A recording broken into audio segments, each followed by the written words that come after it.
Hello and welcome to another World of Warplanes video. In this one I'm just going to talk about the recent changes to matchmaking on the North American server, and I'm going to show you this game because it illustrates a lot of the changes that have been made. I'll also put a link down in the description box with a link to the forum posts where they were describing what the changes were. Actually no, what the changes would be. They haven't actually confirmed what they are yet to my knowledge. But anyway, as you can see, we have a two-tier spread, on my team at least, where we have a tier 7 aircraft, a tier 6 aircraft, and 3 tier 5s. So, two tier spreads are back.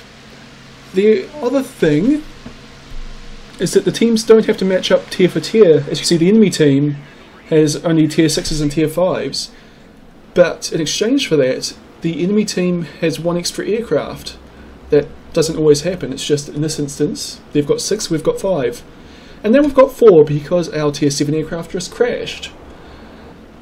The other kind of change you can see here is that they don't have to match up aircraft classes anymore, which kind of really hurt us in this game because we had 2 ground attack aircraft and they had none, whereas they had 3 heavy fighters and I'm the only one on my team. Which, well yes, the point of all these changes is basically to get people into games quicker.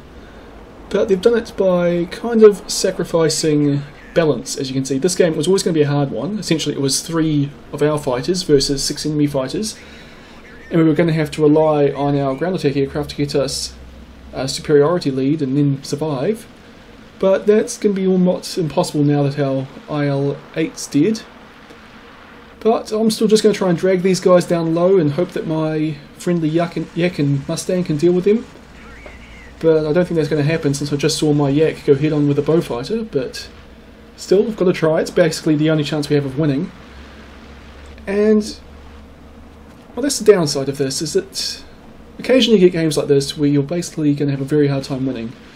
But like I say, the advantage, I was in the queue for maybe 10 seconds. So it's a mixed bag. And the thing is, well, occasionally I'll get games like this where I'm basically going to lose regardless of what I do. I'm also going to get games where, well, I'm basically going to win regardless of what I do.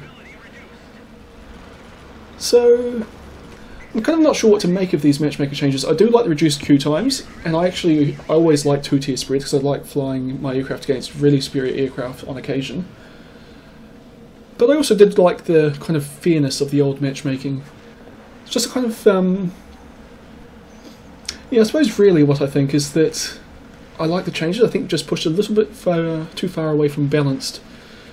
But hopefully, once the population increases, well, balance will come back a bit just by the nature of the system.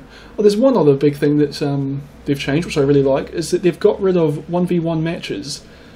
Now, basically, you'll never get a match that's less than 3 versus 3. They've basically hard-coded that into the game, which will be a lot more fun, especially in, well, your high tier fighters, I should say.